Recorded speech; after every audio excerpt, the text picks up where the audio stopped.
Hello and welcome to York Observatory's live Teletube broadcast, the online astronomy and astrophysics program written and presented by the students, faculty, alumni, and friends of York University.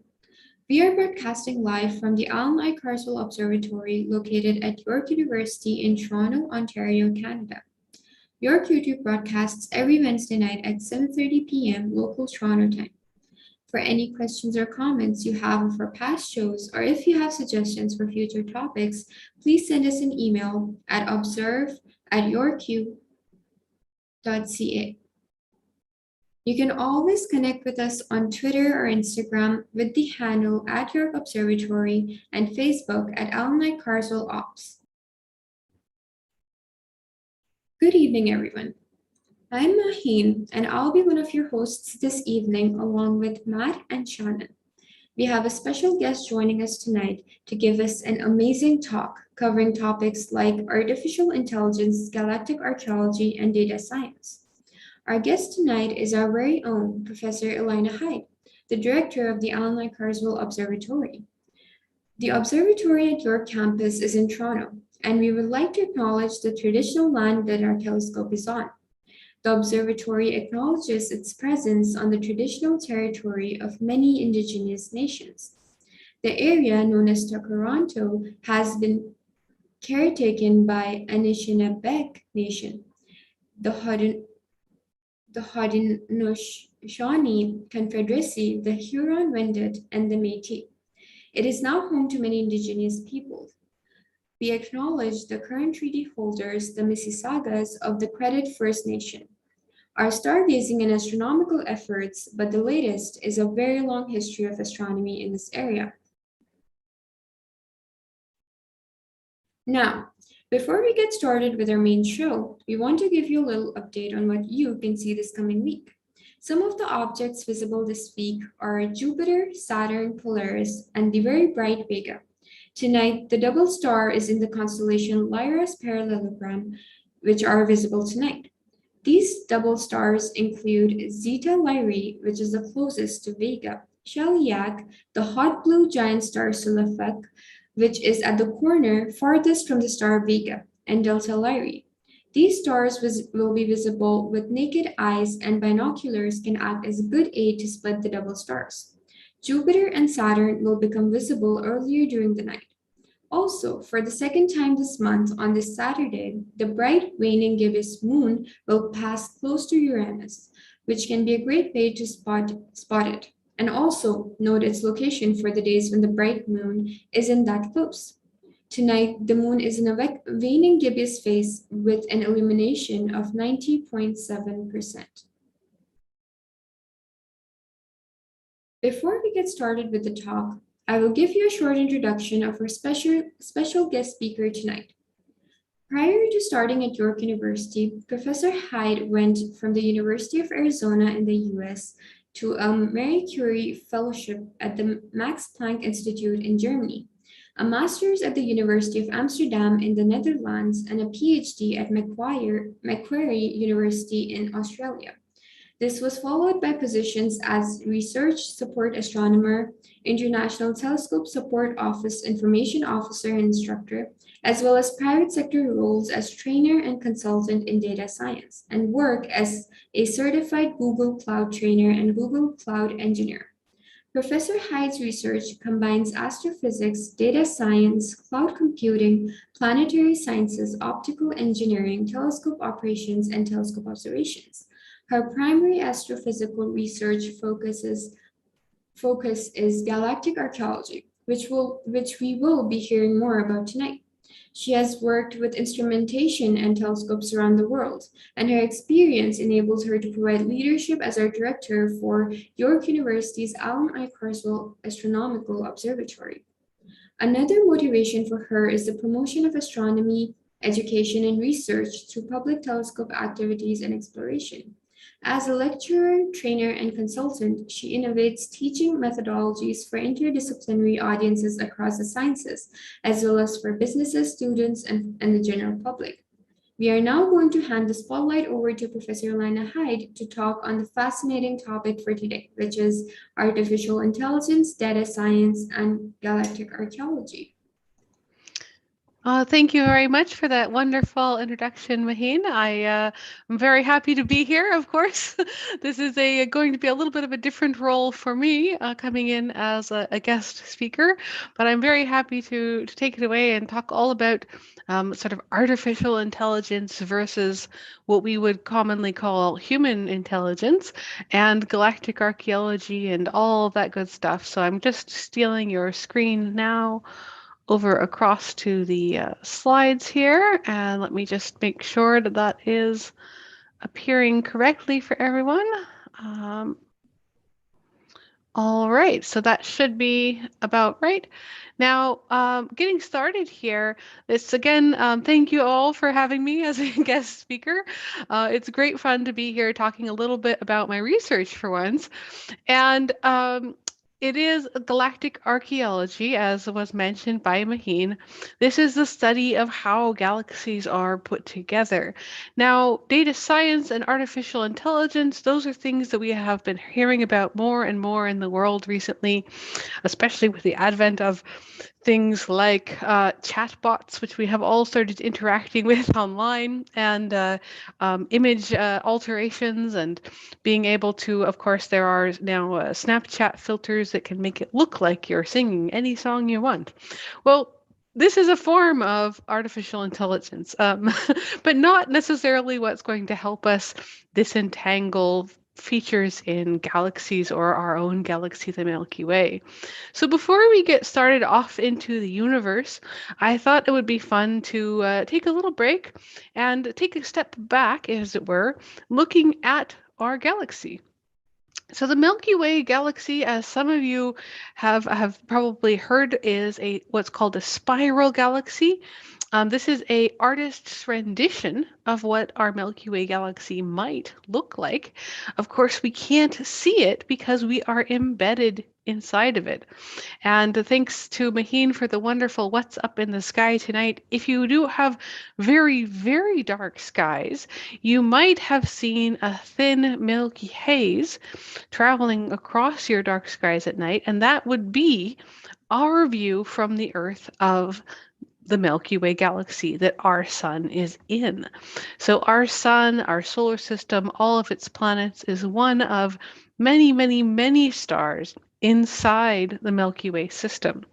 And by looking out into the Milky Way, measuring distances, looking at different groups of stars, we think that our galaxy might be put together something like this picture. So our sun is sort of 2/3 of the way out, away from the center of the galaxy, in a spiral arm that's called our local arm, because astronomers are great at naming things. Um, and why this, as I say, is an artist's rendition, but the distances are about correct. When we look in the sky, we don't see this beautiful spiral pattern because we are inside of it. So if we want to find out what our galaxy is doing, how it was created, what could have formed it, we need to look at thousands, tens of thousands, hundreds of thousands, millions of stars. And our galaxy, we think, is about 150 to 200,000 light years across, which means, of course, it takes 150,000 to 200,000 years for the light from the other end of the galaxy to reach us. This means, of course, we're looking back in time. We have a look back time inside our own galaxy. It makes it even harder to untangle because what we're seeing is not our state of all the stars in the galaxy as they are now. We're seeing the stars near us as they are reasonably in the recent past, but the stars farther away, of course, we're seeing them as they were farther away in time. So, of course, we have all these fun things to watch out for, not to mention gas and dust blocking our view of the stars, making it hard to see them. We've got different structures. We have what's called a halo, which is a large spherical area all around this spiral. And this is a face-on view, which, of course, we can't see. If we were to be able to tilt it sideways, our galaxy might look a little bit like a fried egg. Very, very flat, sort of plain with a little bit of a bulge in the middle. Now, this kind of structure How did it come about? What are the other structures in the galaxy? So this is going to get us into galactic archaeology. And what we're going to do is then talk, of course, about how data science and artificial intelligence can help us untangle some of these structures, which is where, of course, I get all of my exciting research fields from. So without further ado, this is a relatively old, again, artistic representation of where we think structures around our galaxy might be. So if in the center here, you have your little fried egg of a Milky Way galaxy, our sun, of course, being a minuscule speck invisible in this spiral arm in here. Around our galaxy, we think there ought to be a lot of what are called streams. And this would be streams and streaming structures left over from the formation of our galaxy. And the theory goes that galaxies can build themselves up. Smaller galaxies can combine with other smaller galaxies to make bigger galaxies, and you get what's called a hierarchical scenario of evolution. So eventually, over time, our galaxy would have accumulated enough mass to form its current structure. And if this was true, there ought to be lots and lots of remnants of this early formation. There ought to be stuff up in the halo. So that's where we say this halo area is this sort of circular region out and around the Milky Way. And we don't necessarily think of there being a lot of stars out there, but there are, and they tend to be rather faint and old. And it was called a problem, actually one of the great problems of astronomy for several years, because we weren't finding these streams. But it turns out they're actually, like a lot of missing things in astronomy and physics, they're actually just very, very hard to see. So they're very faint. Of course, a lot of them were hidden by the brighter stars in the galaxy. And we point our telescope up at the sky, and a lot of times we weren't able to see the signal for the noise. Now, of course, with better telescopes, better observations, better surveys, we're finding more and more of these. So one of my first areas that I looked at was something called the Sagittarius stream, which is on here as a lovely purple sort of pattern going up and around. And the idea is that a happy little spherical galaxy came in too close to the gravitational pull of the Milky Way. And as it started going around the gravitational well, more and more stars got pulled off of it, creating this sort of stream pattern as it went. It's a little bit interesting. It's sort of like the opposite effect from a comet. If you ever heard about how comet tails formed by the wind blowing it away. Well, this is the gravity of the Milky Way pulling the stars off of this dwarf galaxy, the Sagittarius dwarf, which is still there. So of course we want to look at it and find out more about this. If this thing really is sort of in any way still intact, this type of object, the Sagittarius dwarf and its associated stream, might be the kind of objects that our galaxy was made of, these dwarf galaxies. So this original Sagittarius dwarf galaxy was thought to be a very sort of boring object, a sort of a spheroid that wasn't rotating, very uniform little object coming in. But the problem came when we went to match our observations with models. And it became very, very hard to precisely match all the features that we were seeing in the sky with models based off of the laws of gravity as we know them. And so the question became, is there other mass that we haven't taken account of? Does the dark matter halo have weird lumps in it? This is a question for the theoreticians, but it's a great fun problem. And it's something that we need a lot of data for. And whenever you're looking at finding a lot of data, well, then we have to look towards data science. So I found a relatively small amount of data, 24,110 spectra, which for me was a huge amount of data at the time. This spectra was collected from the AIT, which is a telescope in Siding Springs, Australia, which points to 400 stars at once using fiber optics. And it's a lovely advantage if you're trying to observe 24,110 spectra to be able to do 400 at once, or 380 plus some calibration stars. So I was lucky enough to be able to collect all of the data in these little green circles. which are at locations where I was relatively certain that Sagittarius stream stars would be. Now, once you have 24,000 spectra, you cannot do the same kind of analysis you would do if you had a single spectra. And this is, of course, your light shining through a prism and giving you information about velocity, giving you information about metallicity, telling you what these stars are made of.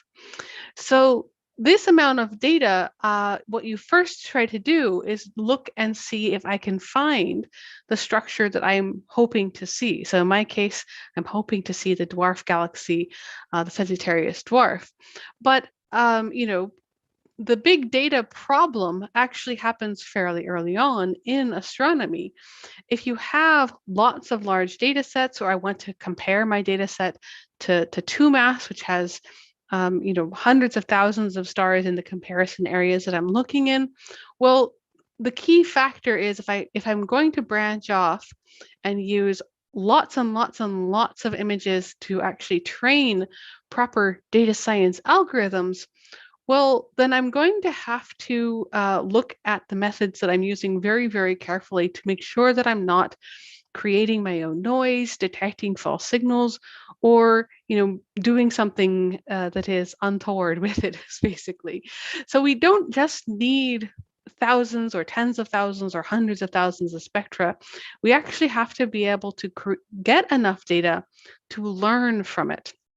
This is where we're going to talk a little bit about, data science and astronomy colliding. So just like the Sagittarius dwarf galaxy in the process of colliding with the Milky Way, the data science methods start to collide with astronomy techniques when you reach large amounts of data. So data science itself is something that is actually a term that lots of people use for lots of different things. So please buyer beware. Data science is a process full of processes. And data science and artificial intelligence, data science is actually sometimes referred to as a sub-branch of artificial intelligence.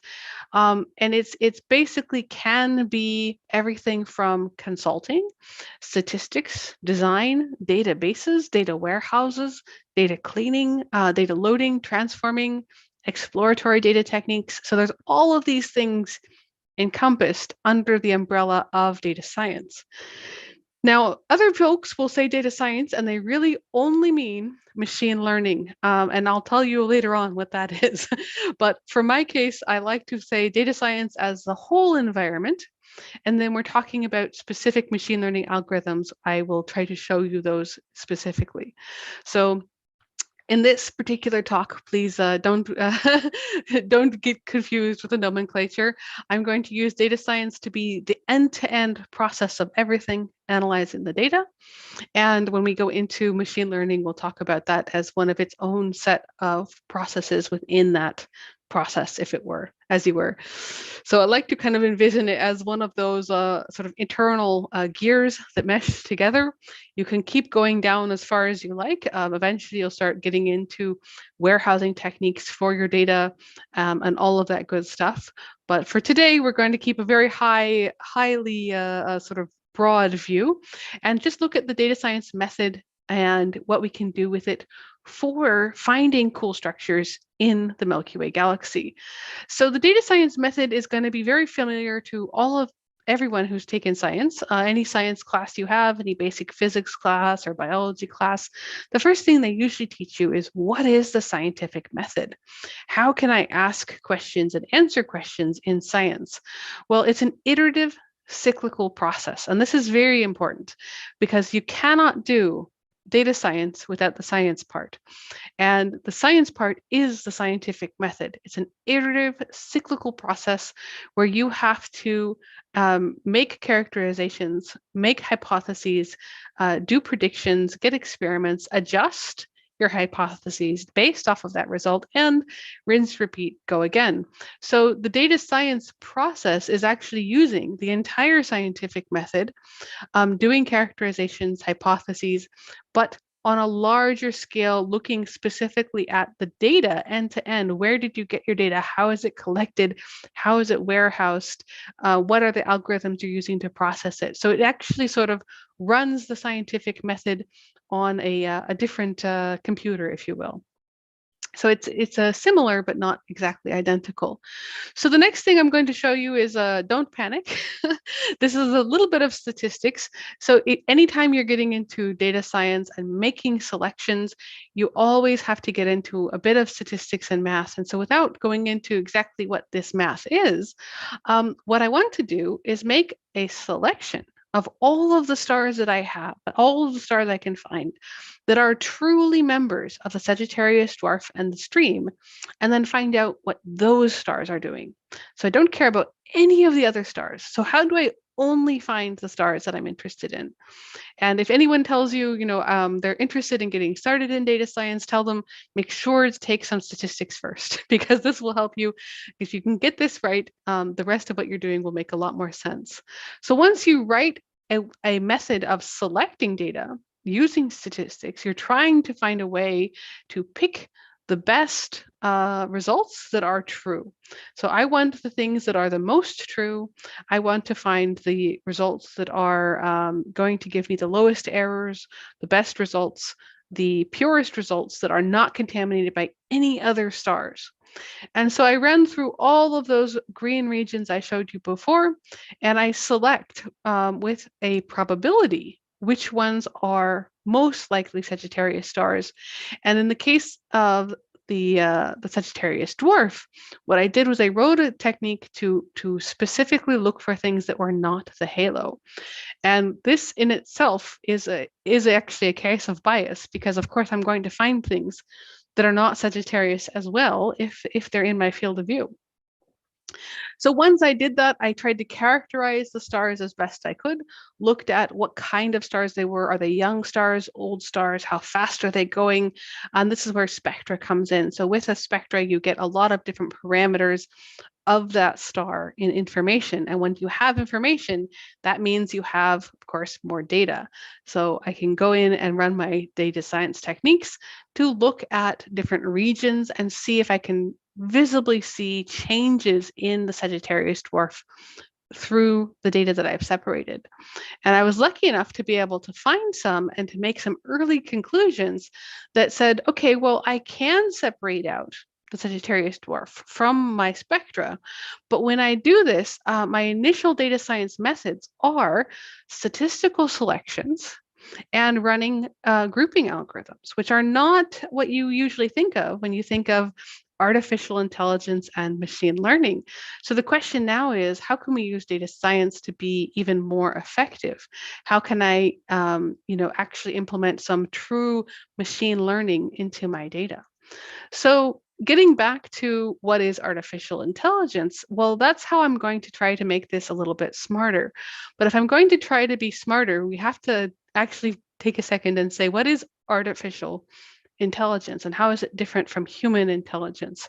In data science, anything I do can only be learned from the data itself. With my human brain, I can make inference based on nothing at all, which I'm sure we're all familiar with at one time or another.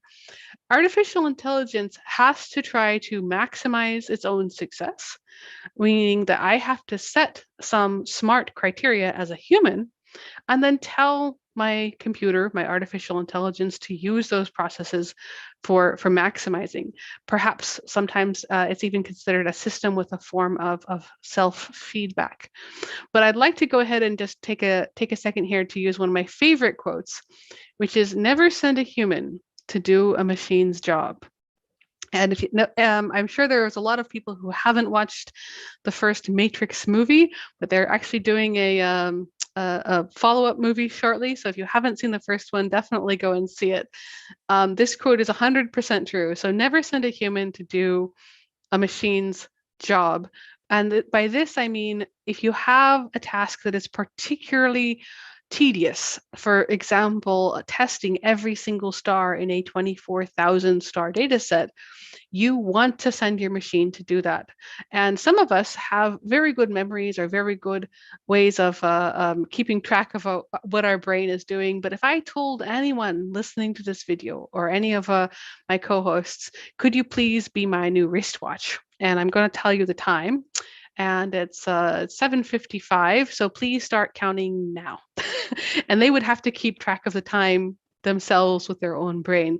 So I've never actually had anyone try to do this. I'm not sure what the world record is for a human being able to keep track of time in that just based off of their own counting. I would guess it's probably not going to be much more than about a minute or two, because our accuracy on counting is very, very bad. Humans are not built for this. The counting part, that is the machine's job. And when you're doing artificial intelligence or you're doing machine learning, that's the part of the job that you want to send off to the machine. And, of course, we get into things. What is this overall system? Where will it get us? Will it get us to talking cars or Pokemon Go or the Matrix? What all happens here? So it's a larger question. And of course, whenever we're dealing with artificial intelligence and machine learning, we have to remember that they're going to be good at very specific things, but not necessarily human things. So, of course, please keep in mind that this is just my opinion, right? So this is my own experience of data science in data science. And if I say data science as the overall encompassing system, if we're looking at applying it for a specific area, for example, in machine learning, you might actually say data science in data science for that. So this is all, a bit subjective. And if you talk to other people, they will sometimes have a slightly different nomenclature for some of these things. But the system itself, once you set it up, as long as the human is doing the human learning part and the machine is doing the machine learning part, and you've checked all your statistics thoroughly, you should be fine. So humans will learn from experience, most of the time. Machines will only be able to learn from the data. And once they have learned from the data, they can be a trained machine, which can do all kinds of fancy operations. So I think I might have mentioned the Snapchat filter that will make it look like you're singing anything. Well, that is an already trained machine built for a specific task, which has already learned how to do it. And they'll be very good at generalizing, and they'll be very good at training themselves based off of data that you give them. And this is the very important part, because why should you trust any of these algorithms ever? Well, you should trust them because you've thoroughly investigated their statistics and their behavior. But if you want to read a little bit more about it, I always recommend a great article called Why Should I Trust You?, which is basically, to make a very long story very short, it was somebody who tried to train a machine learning algorithm to classify pictures of dogs. And they had lots and lots of pictures of dogs and wolves and foxes and dog-like creatures. And they trained this algorithm with labels, trying to determine the different dogs. And then it fed in a whole bunch of new dogs into their trained algorithm. And for some reason, they had amazing accuracy. They had amazing success with their model. But every single wolf in the data set was classified, or every single husky was classified as a wolf. So there was one classification wolf where every wolf and every husky dog went into. And this was because when you actually got into where the algorithm had chosen to select the image, well, you can actually see what happened here. On the left is a picture of a husky, which has been classified as a wolf by this machine learning algorithm. And on the right is the part of the image that was used by the algorithm in the classification. And so in this case, what had happened is that all of the pictures with wolves and all of the pictures with husky dogs had snow in the background. And so when the machine learning algorithm saw those, it looked for the thing in common, found the snow, and said, that snow is the wolf. And that was it. It's completely wrong. So why should you trust any of these algorithms? And what happens when you don't just have wolves and husky dogs, you have galaxies. So this is the Galaxy Zoo featured spiral galaxy. Of course, you have to put on extra controls to make these actually work. So what's the overall message here and how will it help us? Well, there is part of this job that we can send off to the machines. But there's also part of its job that we have to keep for the humans. And so if Agent Smith from the Matrix says, never send a human to do a machine's job. I'm here to tell you, please do not send the machine to do the human's job, no matter what. And this is because the thought processes that are needed to control the algorithm and to make it make sense are controlled by the human. So this is actually a fun example of, what are humans good at and what are machines good at. So if we ask humans to classify if this, then that. So you're all familiar with an if or a then. There's actually a great way to do this that we can try. And if I wanted to separate something out into various different groups, I might ask just simple yes or no questions. And a simple yes or no question, well, that's actually very similar to a game that humans play called 20 questions. So if I wanted to send some humans to do a simple decision tree example, I might ask them to play 20 questions. And so that's actually what I'm going to ask all of our co-hosts here today and anyone who is on YouTube actually at the moment. If you would like to play along, we're watching the YouTube chat at the moment. So this is how 20 questions works. You are all going to be able to ask any true or false question. So you can ask a question and I will only answer yes, true, or no, false. And what you're going to try to do is to navigate to the true path that answers the question of what is my favorite constellation. So this is something that none of you know because I haven't told any of you. And if we ask everybody, what is my favorite constellation? Well, one way to do that would be to try to follow 20 questions. And of course, in the game 20 questions, in case anyone doesn't know, if you can get the answer within 20 questions or less, then you win. So I'm just going to make a little shout out to my co-hosts here, Maheen, Matt, and Shannon. Can you all please unmute yourself and try to guess what is my favorite constellation? So if you wanted to find that out, just ask me a yes or no question that will get you there. I guess I'll go first. Is the constellation named after a known astrology? Like, for example, like Capricorn or Aquarius?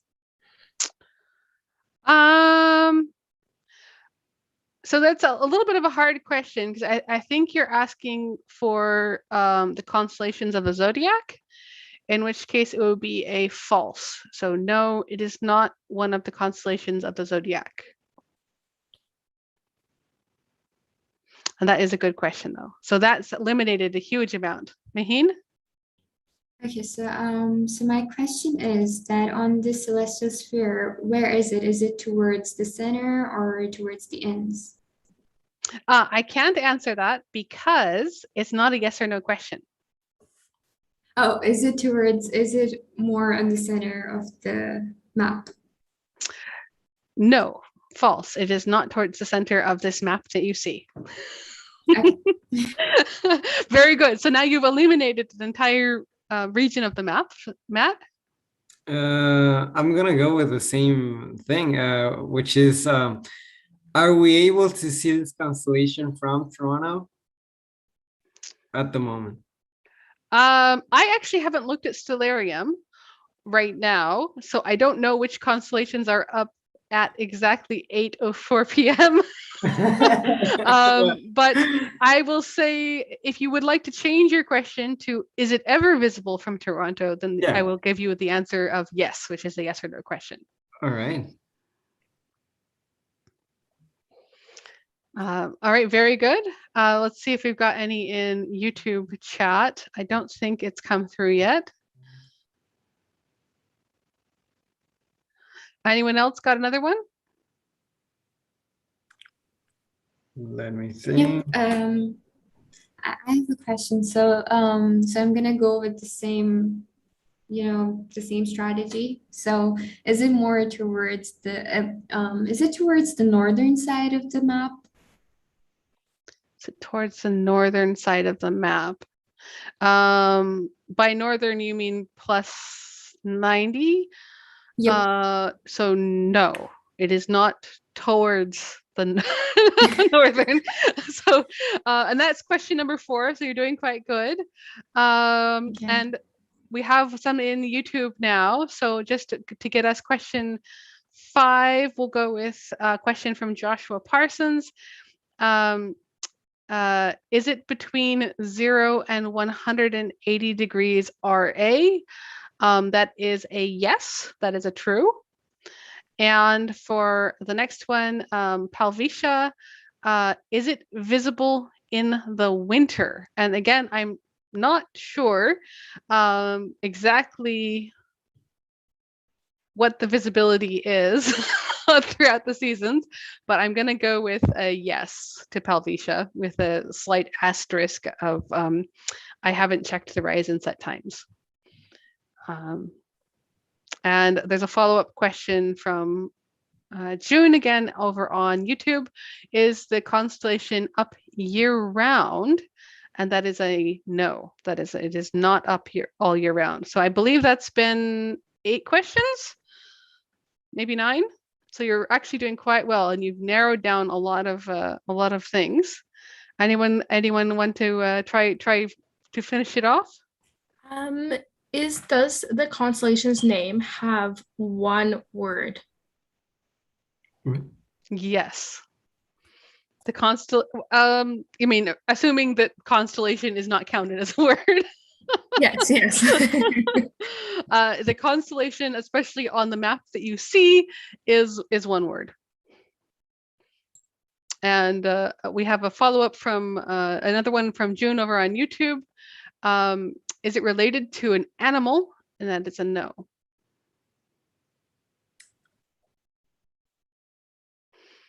So it's doing quite good. You're narrowing in here. Any last? Is it related to a geometrical figure?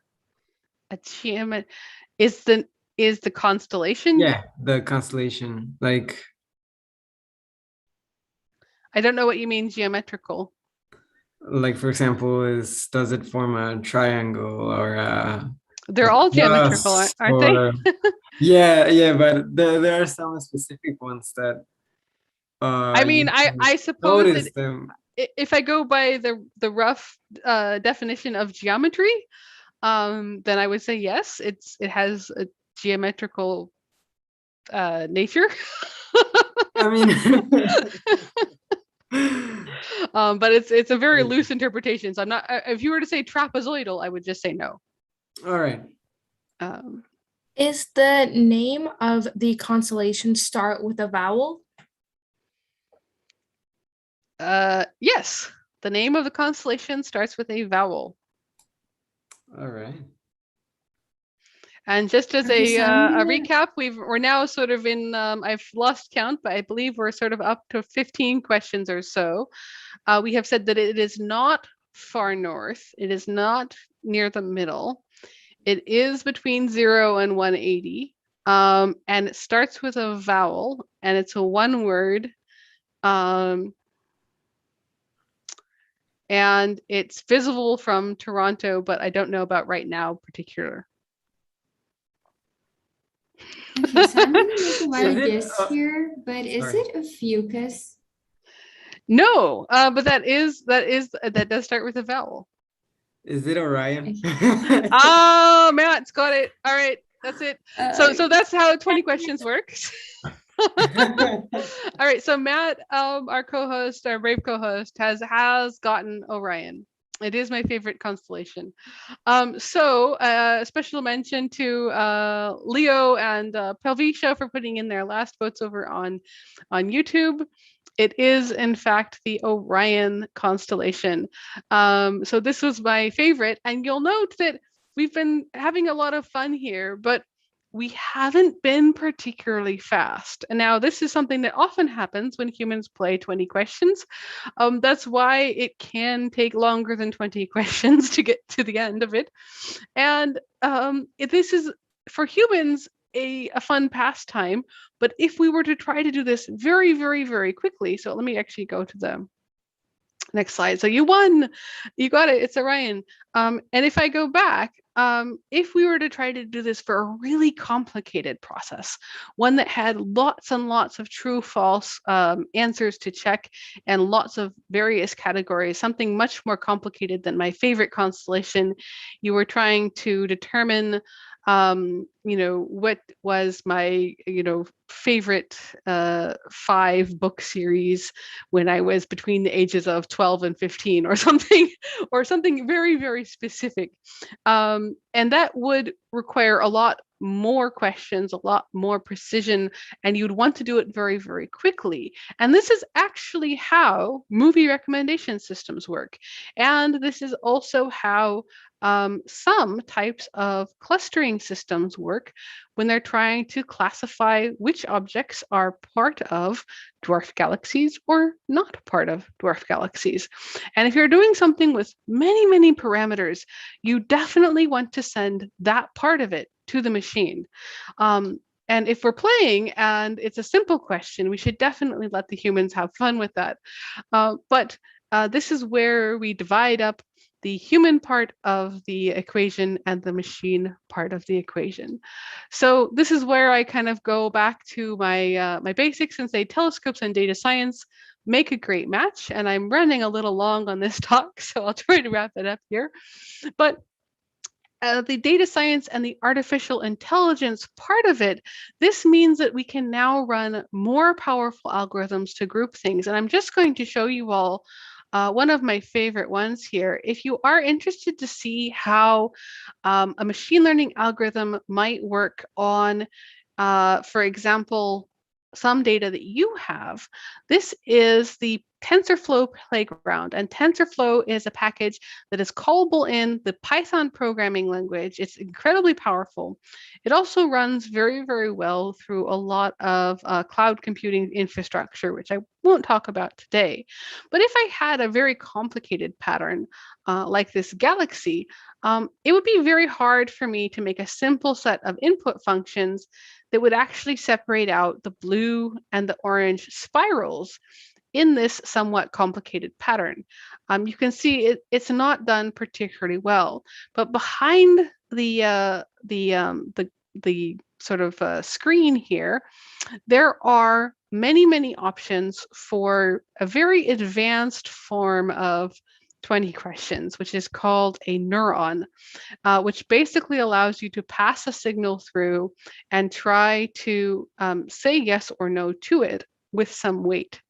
Now, without getting into that a great deal, if I had a lot of programming power, which you can easily get with TensorFlow, you can basically brute force this algorithm such that it will run more quickly. And actually, let me give it some more inputs as well. Separate out your spirals or even very complex patterns much more, sort of robustly. And so you can see that as I've added more and more of these decision processes or neurons into this neural network here, this is just a machine learning algorithm, but it's doing all of those 20 question counting tasks that we were doing many, many, many, many times and very, very fast. And it's actually starting to be able to follow the spiral curve here. And if we were to keep playing with this, it would work better and better and faster and faster. If we had a really, really simple data set, like for example, 2 clusters of orange and blue, well, that we don't need anything for. I can actually take all of these away and we could write a simple line that basically does one thing and separates the data. You could also just draw a line and it would work, right? So this kind of simple data doesn't require machine learning to separate, but when your data set becomes more complicated, your data becomes larger, your parameter space grows, well, then that's when you need more decision power. And that's where you want to implement these, basically, I'd like to call them sort of counting helpers to do the complicated stuff that you don't want to do. If you want to look at this just as an FYI, this is the playground.tensorflow.org, and it will run the TensorFlow code for you and let you play around with it. It's actually just running live here, so I didn't save this or anything. So it does actually work as a live demo, thank goodness. And if you want to get an example of how logic works, this is a fun game based off of machine learning, showing you how the machine learning can help you to identify patterns in words and get you an idea about a little more word association game. So I recommend the play blocks on Semantris. It basically lets you go in and experiment out with how this kind of logic works. And this is another one that's based off of machine learning. This is called Semantris, and it's just a free online game that you can play to get a little bit of an idea for it.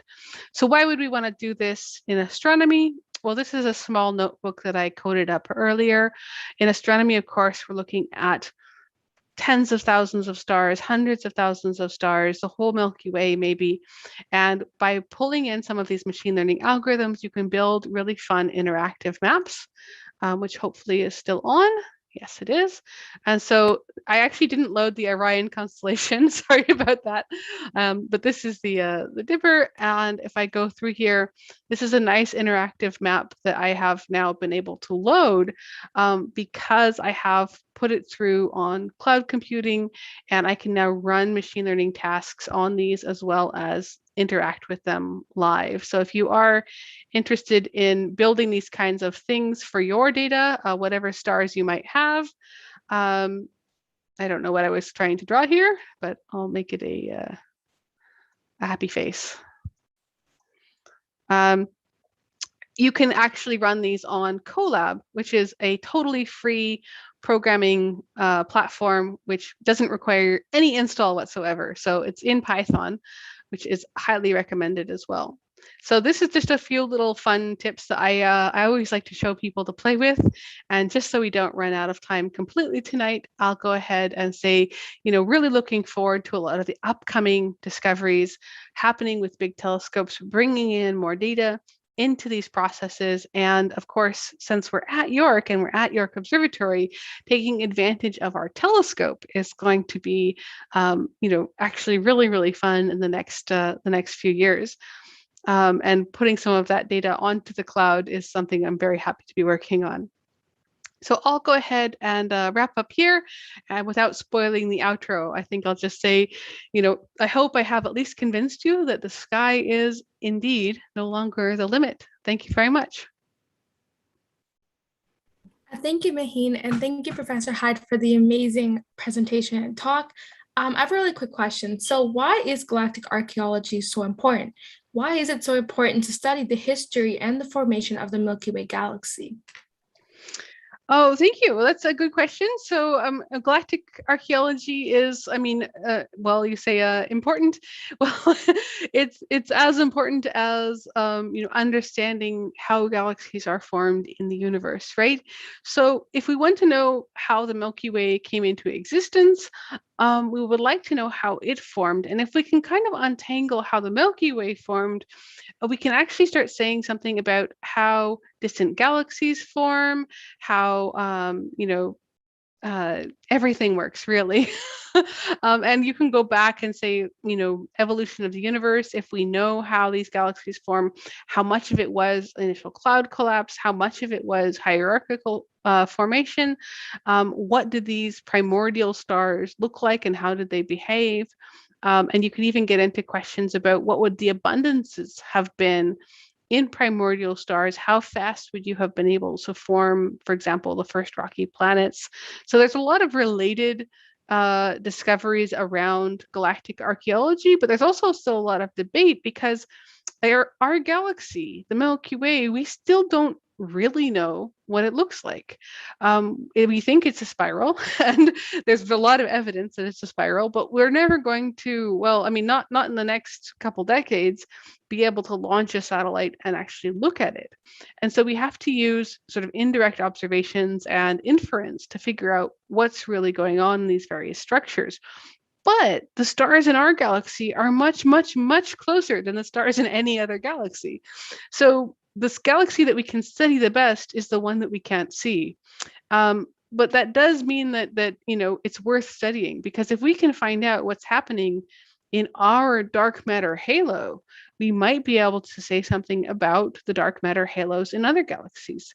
And there's actually evidence now that the dark matter halo might not be completely uniform. It might have areas of overdensity. And what would that mean if you found a pocket of dense dark matter?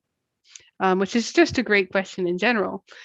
So you get a lot of crossover with galactic archaeology and how things are working in the Milky Way versus other galaxies, or even galaxies out at the beginning of the universe. So yes, as it says right there, according to you, what would you say is the easiest language to program? If it's astronomy we're talking about, like which one would you recommend though? Well, Or the because- only programming language that I've ever been able to teach people in under an hour is Python. So that's why the notebooks I showed you, the demos I showed you, those were all Pythonic. So those were all written in the programming language Python, which can call other languages. But in terms of easy, I wouldn't necessarily say any of them are easy. They all involve understanding the system and understanding what you're going to do. But once you have mastered one language in programming, you'll find that you start to understand the logic of programming languages, and other languages will become more easy. So I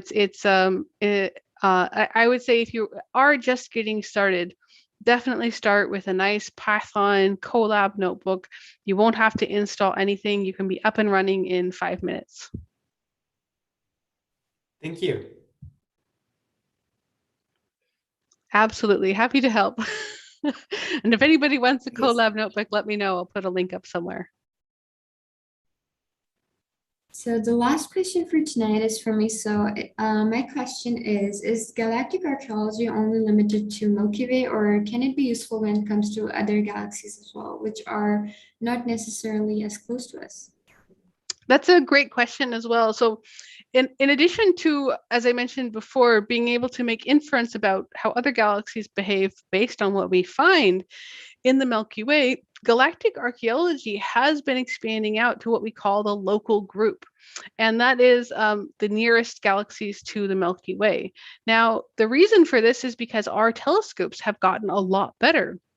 And it's now possible for us to see structure in our neighbor galaxy, Andromeda. And it's very, very exciting. If you have a chance to check out what's called the PANDAS survey, they have some really, really lovely wide field images of the Andromeda galaxy showing streams and structures around the Andromeda galaxy. And the Andromeda galaxy has a huge benefit in that we can actually see it because we're not in it. We're in the Milky Way galaxy. So we can actually see the galaxy well, not all, but we can see a lot of its structures. And as our telescopes and surveys become better and better, we're able to discern more and more stars, more and more structures farther and farther out. So the next question is, after the Andromeda galaxy, what's going to be the next galaxy to have its structure sort of detailed and mapped in this way? And as we're able to see more structure around other galaxies, we are seeing structure around other galaxies. So a lot of standard pictures of galaxies that you will have seen, it's a spiral, it's an elliptical, it's an irregular. You get one shape, but that's due to the fact that they're very, very, very far away. And it's hard to distinguish details at a great distance. So it's, again, a question of once we're able to see it, we are seeing it. And so it's a very exciting time actually to be in galactic archaeology because there's so many structures to uncover. And that's why they call it archaeology, because you're sort of dusting through the galaxy looking for these structures that have been hidden by dust and gas and might be very faint. So I think I should probably stop there. Yeah. So moving on.